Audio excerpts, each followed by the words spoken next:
why did they say this to me? Like, I would start questioning myself. Am I not good enough? Why did this happen? And I would cry buckets. How did I not get this job? And I was in a depression, and I was full of self-doubt. Like, am I not good enough? What happened? Don't always look at it that it has to be a step up.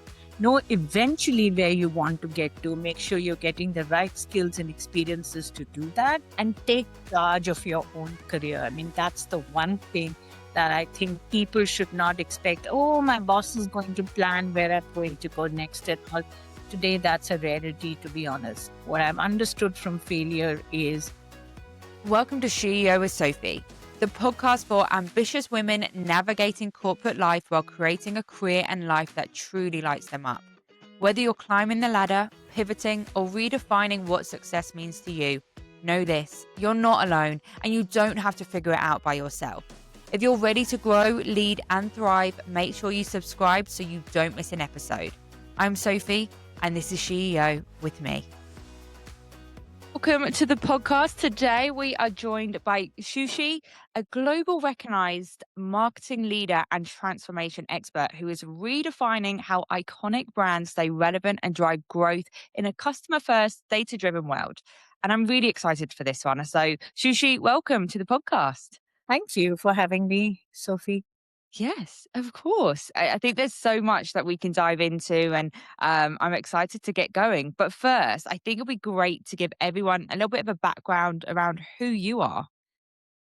Sure. It's always an interesting question because I kind of always say that I'm a marketing nerd.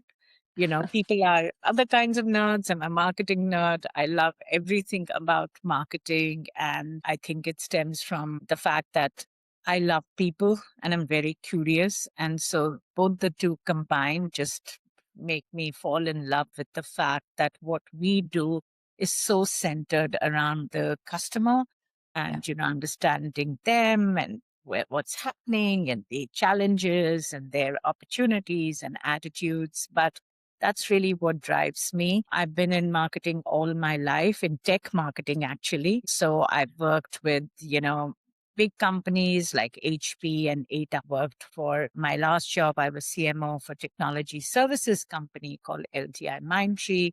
In between, I worked for a startup in a very different space. So it was a company making cannabinoids, and yes, and they decided midway to actually launch what they call the world's first legal cannabis mixer. So it Wow. didn't have cannabis in itself, but you could add it to your cannabis to reduce your cannabis consumption. It's called Badla. And that Yeah. was completely different adventure, something that I loved. Both a startup, I'm not a smoker. I had no idea about the space, but Yeah. it taught me a lot of different things. And the fact that, don't always, because the people in that space are not corporate. And so Yeah. even the agencies and all that. So taught me a lot about how you can come to great creative and great problem solving Yeah. without going through the traditional templated way that we are taught. In my Yeah. current job, I'm the CMO of AAA Club Alliance. It's my first non-IT job. A little bit was in the startup space, but like I said, I've always been in tech marketing otherwise. And I'm really excited because this brand is such a trusted brand in the United States and old. And, the task of how to make it relevant in today's Yeah. world and with the younger generation is a great meaty marketing challenge. And, we have, if you can believe it, 125 products. And so how do Wow. you prioritize and, create penetration amongst your membership. So I'm excited about the marketing opportunity in front of me right now. I think having that background and, is so diverse from corporate to non-corporate and some really interesting businesses there. But I think that really can set you up for success coming into a business where you're having to look at different audiences and going, I suppose you definitely don't have as much red tape when you are in a non-corporate environment, and seeing all the quirky ways that you can do marketing in those environments and trying to bring some of that into the corporate world must be quite interesting. Yeah, I mean, we have, of course, our core membership, which people Yeah. actually just think of us is that tow, tow truck that comes to rescue you when your car breaks down.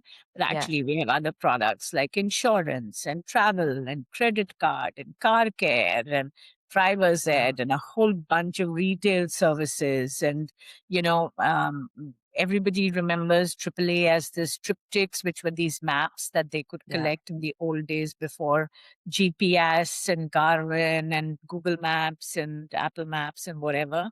Yeah. But so it's a fun assignment. And yes, I think also coming from technology, because to be honest, today a lot of marketing is all about personalization, and Yep. it's about leveraging your tech stack, your data, to really personalize and build connected customer journeys. And I think that coming from a technology background and having done both B2C and Yeah. B2B really Mm. gives you a different kind of lens when you're looking at, a category like ours, Yeah. which is so diverse. I didn't know that you guys did all of that. So now I'm going to have to look at the business. So Yeah. that's something I've learned today. Now, when we spoke before, something that I found quite interesting and I wanted to bring up today was you talked about making your own career. What do you mean by this? Yeah. So, by that, I really meant that today you have to own the opportunity of where you go next. Mm. I know that in many companies, for example, even in HP or AWS or any of the bigger companies, you have career planning sessions. Where do you want to go? What kind of training you need? What's the next step in your career? And I think Yeah. that's great. And to have that tool and to have that, just have that support is great, but Yeah. you need to seize your own opportunities. And Mm. so I think it's really important to understand where in your career you want to go. Make Mm. sure that you're constantly looking, not that you have to jump a job every year, but you're Yeah. looking for these opportunities which will get you to where you want to go. I always tell my daughter and my team this when I was in come back, the first time that I went and attended an Asia Pacific meeting in Singapore, I was like, this is where I want to be. Like, it's great to be in a country, but the minute you come to a region, you're working with different nationalities, different Yeah. countries, your sphere of influence increases. And you can do many more things because you're also working with the guys in global. And Yeah. so I was like, hey, I have to get to Asia Pacific and do something. And to be honest, nobody came and told me, here's a role. I had a colleague who was moving on. And so I reached out to his hiring manager and said, hey, I'm really interested in this opportunity.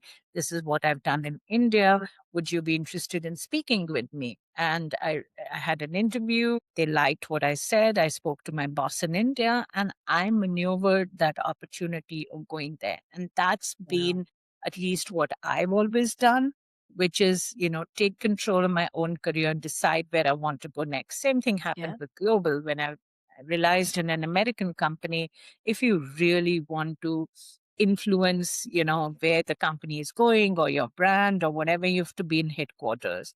And Mm. similar thing happened there. Like I worked with, you know, my boss and what were the opportunities and roles and how could I move to the United States to do that. So it's not just geographical.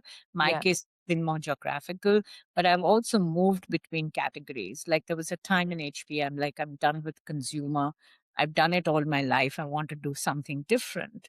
And so I suddenly came up on this opportunity in our career page that, hey, you could go and do enterprise marketing for storage.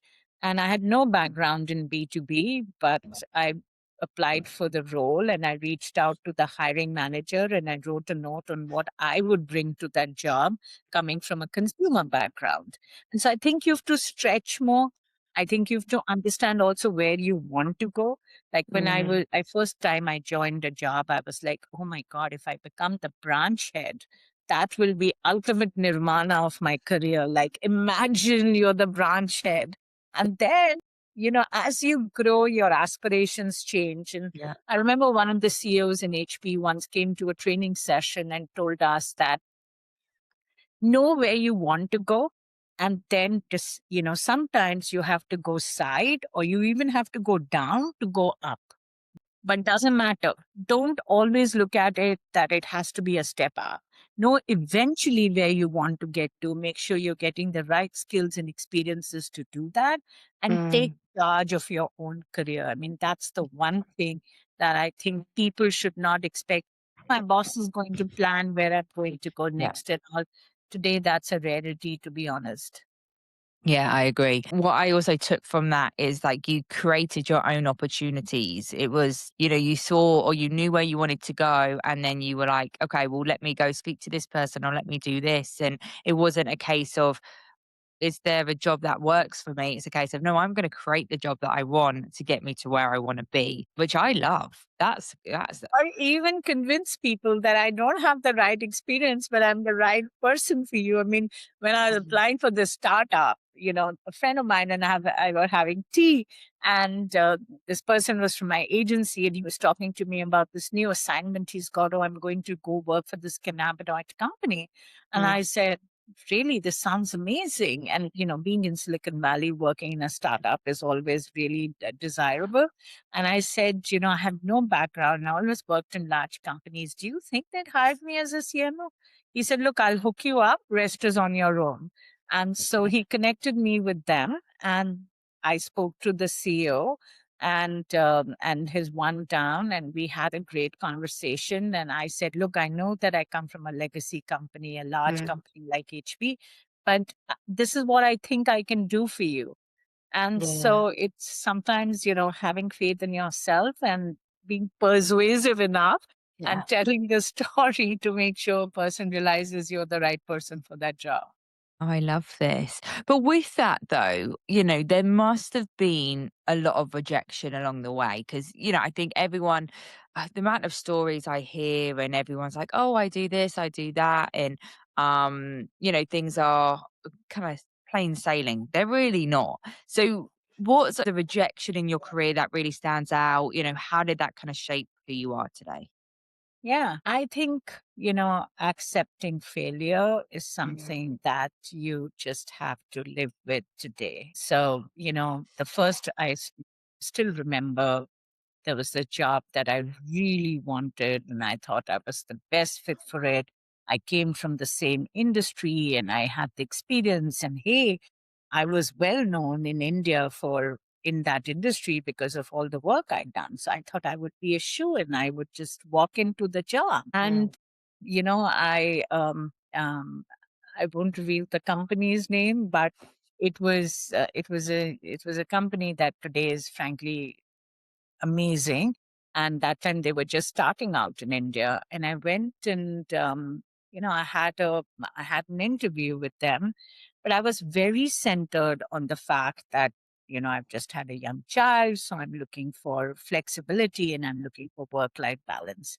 And probably that was not something that they were looking for at that moment. They yeah. probably were starting out and they wanted somebody who could be on the job 72 hours, and they rejected me. And I, at that time, realized that sometimes being 100% authentic or genuine may not serve you. But, while Sophie, that happened because I was so truthful and honest, I have been like that all through my life. While it was a lesson to say that, yes, there are times when you're genuine and authentic, you won't get the opportunity you want, but I would never pretend to be anything else, because I feel if you are and people hire you under false pretenses, Yeah. then, they're anyway not, you're not going to be happy or they're not going to be happy.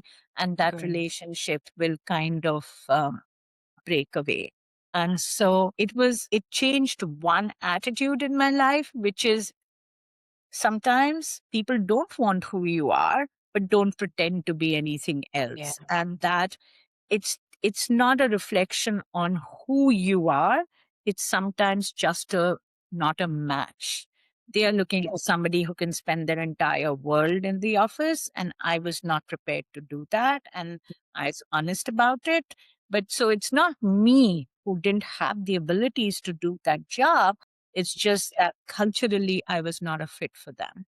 And that's what I always ask. My daughter just graduated from college last year, and you know how a tough world for graduates it is right now. And luckily, she's at a really big tech company now.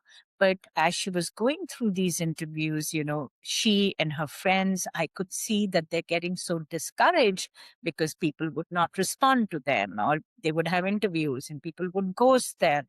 And I was like, you know, it's not you, it's a very Yeah. competitive market, and people are just looking for that right fit, and you will find your right fit at some point. I have walked away from jobs where I have felt that this is not where I would be happy. But Yeah. another thing that, there was another rejection in my career. I spent my entire lot of my career in HP.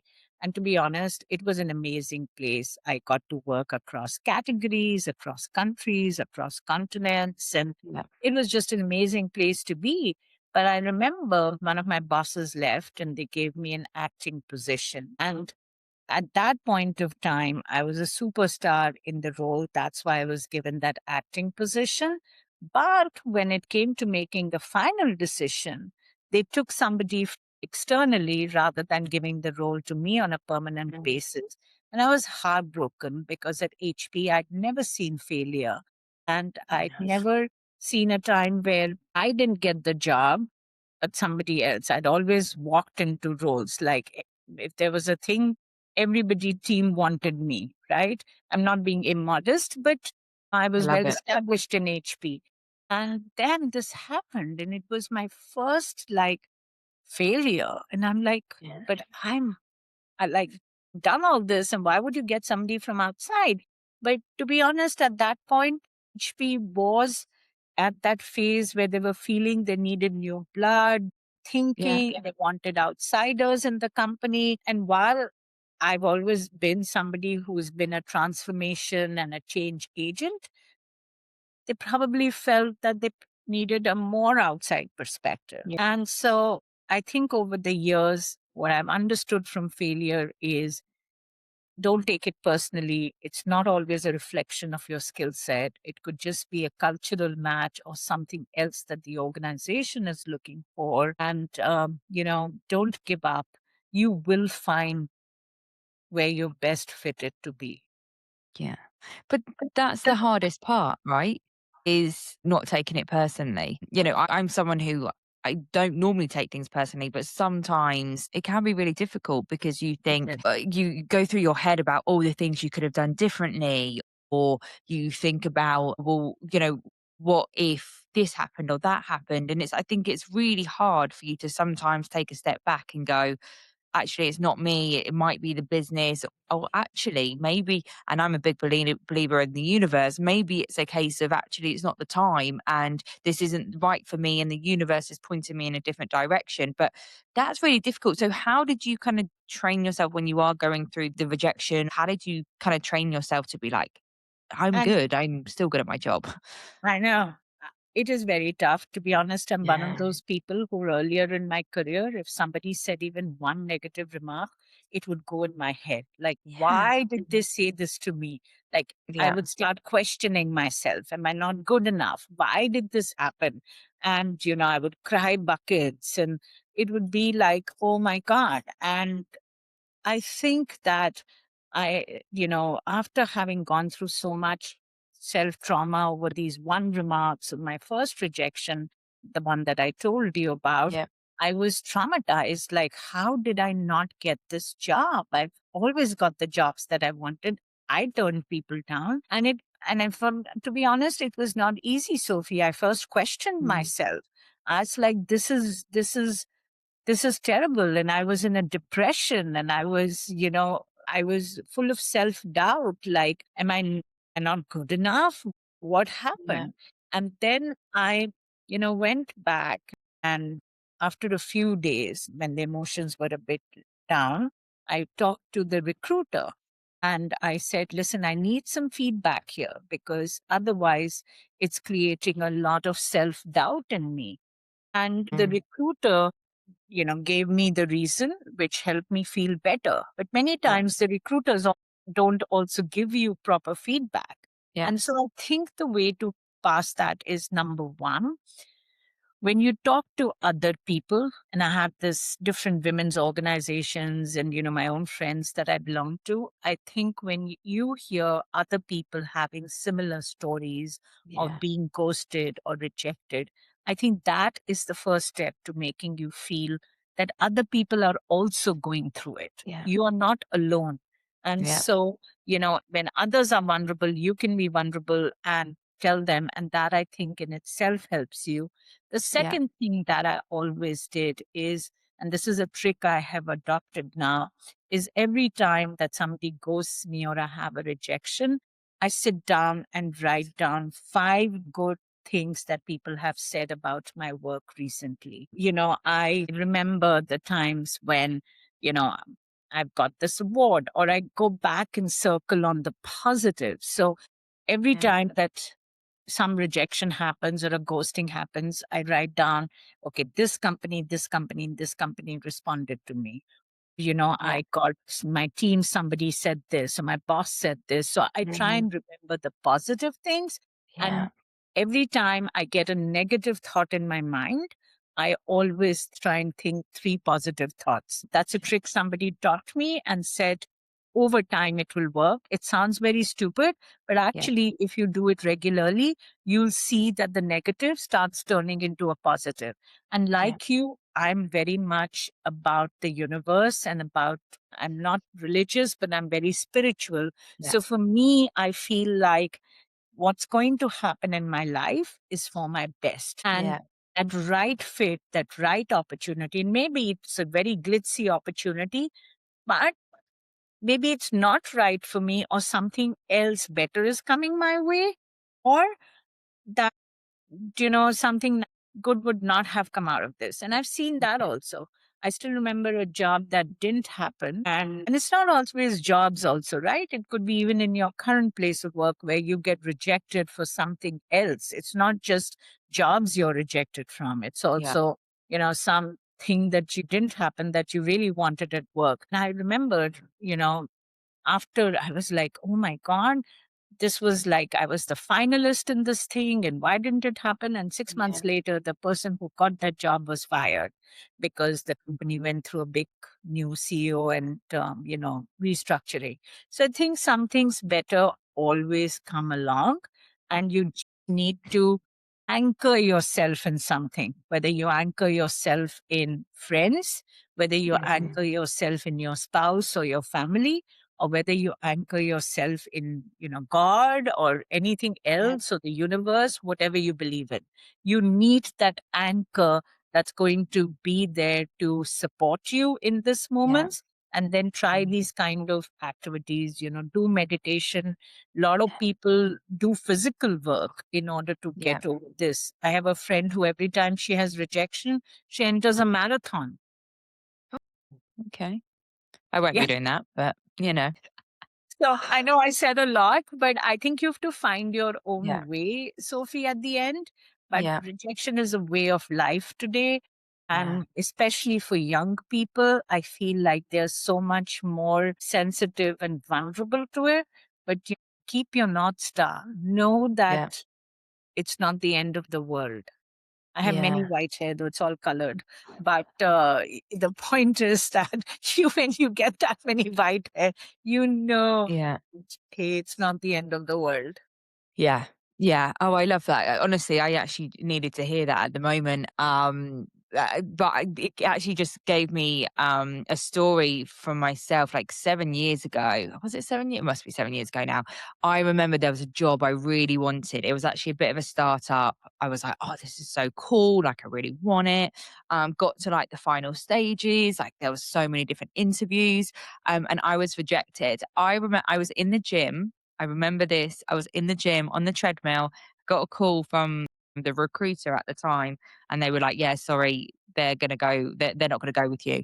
I cried in the gym on a Mhm. treadmill because I didn't get that job. I took it personally. It was like really hard. Anyway, I started at another business, and I say thank God I did. It was a fantastic organization. I spent many years there, did really well, and the company went bust, the other one. So it was like everything happens for a reason, but I think in the moment you find it really difficult to see that. I always say, like, do take some time to kind of get over it and process, what you've just gone through. I'm someone who will just try and like push on and then bury everything down. My partner tells me this all the time, that I need to kind of, go through the motions and actually like grieve or whatever you need to do. It's like a process of grieving.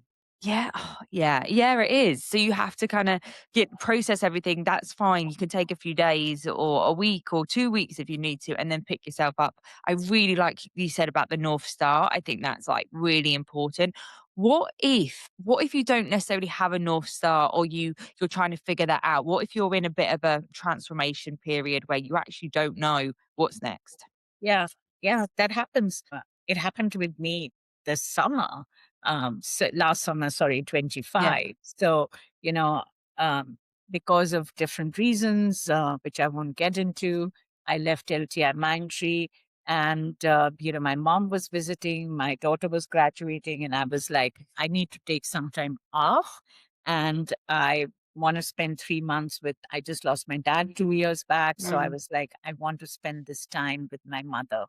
And so I decided to just do a consultancy and not look for a job. yeah, And so imagine when the economy is down and, everybody in Silicon Valley, there's so much of firing and all that happened.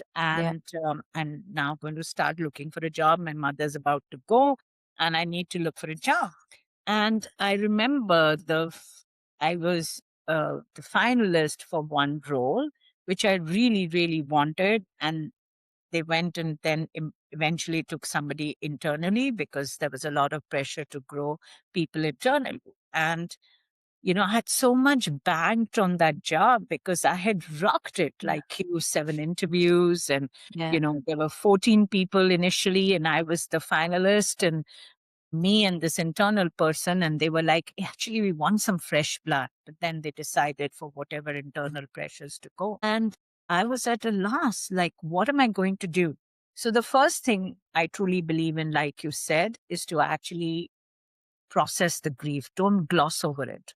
I didn't mm, gloss over it. I didn't say, okay, doesn't matter. I have to move on. No, you have to let that rejection, that grief, absorb it.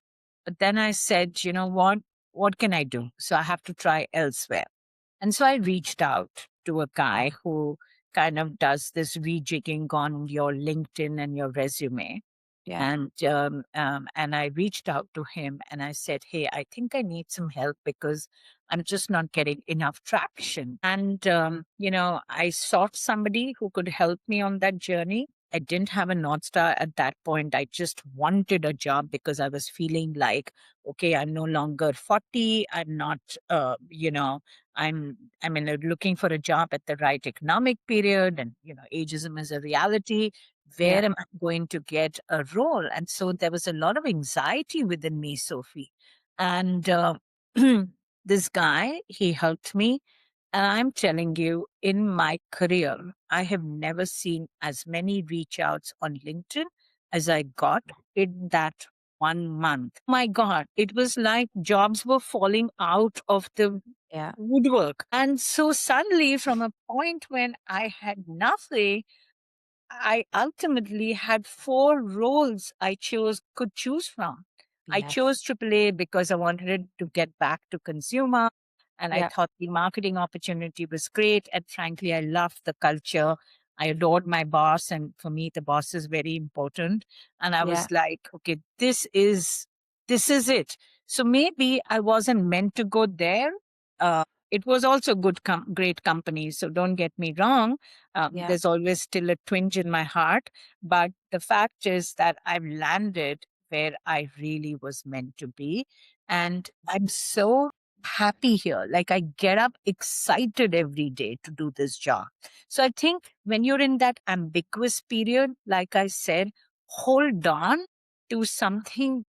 For me, it was my belief in my faith and my husband and daughter who really supported me at that time. yeah, But you have to have some action plan. You Yeah. need to have an action plan. If you don't have an action plan and you just wallow in that grief, you can't go anywhere. So deal with the grief, get some help and support, whoever it is. Or, like in my case, not only did I get emotional support, I actually got somebody who helped me with my LinkedIn and Yeah. my resume. And oh, have an action plan. Because if you don't have an action plan, then you don't know where you're going. Yeah. Be like, for me, I'm totally, totally shameless in that, in the sense that I will reach out to everybody in my network and say, Mhm. hey, I'm looking for my next gig, and Yeah. can you help me? Or, hey, I see that you're connected to X and I'm looking for a job in that company. Do you think you could give me a referral? So reach out, Yeah. network, go and visit other, whether it's women's group, men's group, doesn't matter, but talk to other people who are in a similar situation, Yeah. because that also will make you feel better. Yeah, agree, agree. And I think also like don't be like embarrassed about reaching out to people Yeah. and asking for help or asking for introductions. I think you'd be so surprised at how many people you can reach out to. A lot of them will come back to you and a lot of them will actually help you. Or, I had a time actually where I reached out to someone. I was looking for a job, and obviously I'm in recruitment, right? If I can't find myself a job, then no one can. But I reached out to someone and the whole thing came and he was like, "Oh, I'm not at this business. I'm at this other business." Ended up meeting someone and the networking that you can get from that. And even if it doesn't land you a job, but it lands you a friendship or a mentor, I think it's, so important to do. So don't be afraid to network. Correct. And like you said, a friend, a mentor. And hey, Yeah. some people don't help, to be honest, but I have found 80% of the people help you. Okay. And, I remember one time I wrote to somebody who I never even worked with in HP. And I Mm, said, I'm an ex HP person. I realize you're at this company. We never worked together, but this is what I do. And your company, they're looking for, X. Would you mind yeah. helping? The person didn't know me from Adam, but they went ahead or Eve, and they went ahead and helped me. And I've seen, even when I've written for others, not just for myself, people have even helped people that I know, Mm, because people are realizing it's a tough world and yeah. you have to lean in, because you never know when you need to lean on others. 100%. Yeah. Yeah, no, I agree. I'm always like, treat people how you want to be treated, and what goes around comes around. So, yeah, completely agree with that. Talking about the community piece, you spoke about how important the culture is for you within an organization. What does finding your tribe mean to you, and how has the right community impacted your growth? Yeah. So I think that finding your people, finding your culture is very important. For me, I think Mm, it's one of the biggest things, because I'm a very, and I know people find it very hard. Oh, you're at the sea level. How can you be like this? But I am. I'm very non political. I'm very direct. I'm very transparent. You can feel and hear what I feel on my face. Okay. yeah, man. And so for me, being able to work in an environment that's very authentic, that's very genuine, that's, yes, you can't also be stupid, right? You have to learn how to be diplomatic, and you have to learn how to deal with various situations. And so you can't also be so naive and say, oh, everything will be hunky dory. It won't ever be. But having at least some people who are authentic, genuine, a culture that cares, a culture where, you are respected for who you are and not who you need to pretend to be, is very important for me. Yeah. And I think, you know, the reason people used to ask, so why you stayed so many years in HP? And to me, it was the culture of the place. Like I said, the company was so great to me. It gave me so many different opportunities across products and categories and, continents and countries, and really made me feel valued. I think at the end of the day, that's what at least I seek, which is I need to feel that I'm valued, I'm appreciated, I'm nurtured. Those are Yeah. very important things for me personally. And so, the in HP, I always felt that way. And that's why I never felt a compelling need to leave. When my daughter Yeah. was young and I needed flexible hours to work, they supported me in that journey, and I felt that there was genuinely a community of people where we could, people say, I can't go and have a drink with my colleagues. I've spent the whole day from them. I feel if you can't go and have a drink with your colleagues, you're in the wrong place. Yeah. So, we had a bunch of people. We were together. We would hang out. We'd go for drinks. We'd go see, whatever. And so for me, it was like even today, Sophie, I have this WhatsApp group with this team in Americas that I led, which was in 2015. Yeah. Until today, we get on to a Zoom call on each other's birthday and sing happy birthday in the worst tone possible.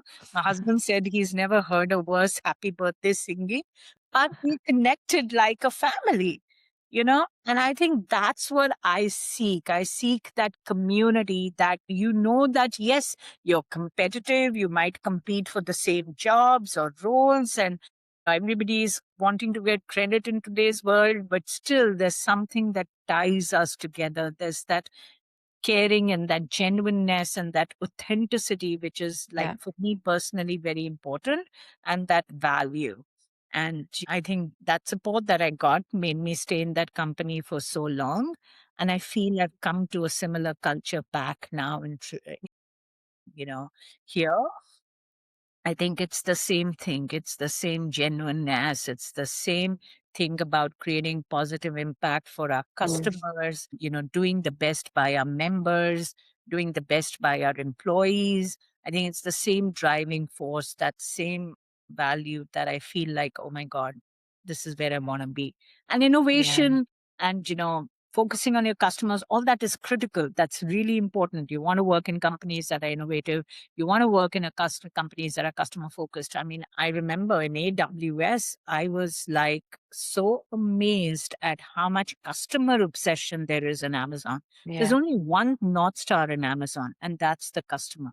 And so, that is what inspires you in that company. So there are Yeah. every different things that companies have that inspire you. It just depends what you're looking for and where Yeah. you feel most happiest, most valued, most nurtured, most, Yeah. whatever. Yeah, I think being valued or feeling that you're valued is really important. I really actually do agree around like culture. And I always say this, say from a recruitment perspective as well. There's so many recruitment businesses out there, especially in the UK. And I always say to anyone who's like interviewing, especially like even interviewing with me, I'm like, you have to find the right culture for you. You could go to any recruitment business, but I think the right culture will push you to be successful. And that's probably the same in every business is you have to find the community, people that will be honest with you. I'm not into politics myself. It's the one thing that I really struggle with. So for me, if I'm looking, it's like, right, okay, where's a company that maybe doesn't have the politics? Or if it does, I'm kind of separated from it and it just with genuine, authentic people. So I'm the same as you. I completely agree. That is really Yeah. relevant. I remember writing this article for Forbes.com a couple of years back where I talked about finding your right cultural fit. And Mm, I remember for me, I have walked away from jobs, from opportunities, because I just felt that this is not where I'll be happy. yeah. I love that.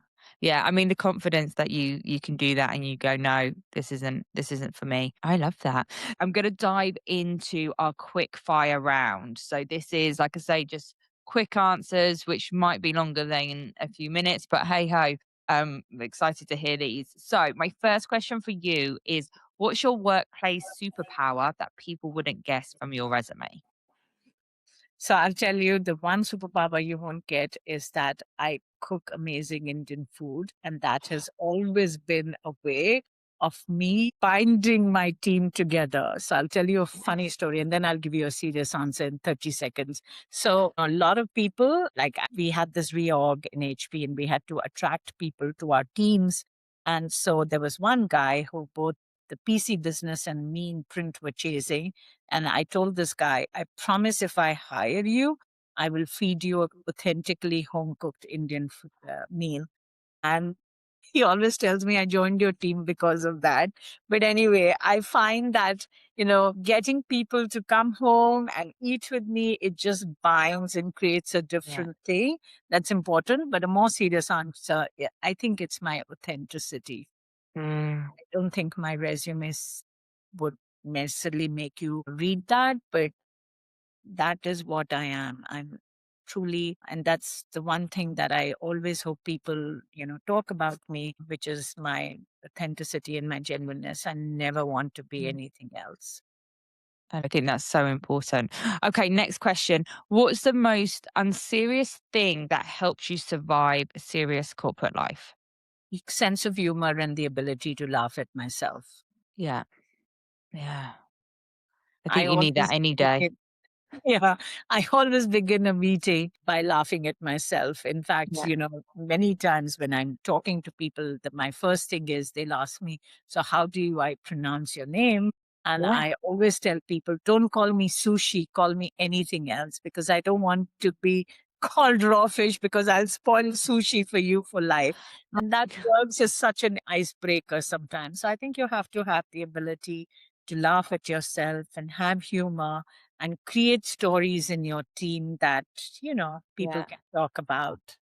Yeah, agree. And life's too short. I think, if you're in a job, you need to be laughing and joking around and having a good time. And yes, you can be serious, but also life's too short. So just have fun with it. Yeah. Yeah. For me, I couldn't work without that. If I couldn't Yeah. have humor, pull your leg, and most importantly, laugh at myself, I wouldn't survive. Yeah, same. No, I'm exactly the same. I just laugh at myself most of the time if anyone doesn't find me funny, but Okay, final question. What's one piece of advice you'd give your younger self? Don't be so impatient. Patience is not a virtue I have. Like, I want everything done now. Yeah.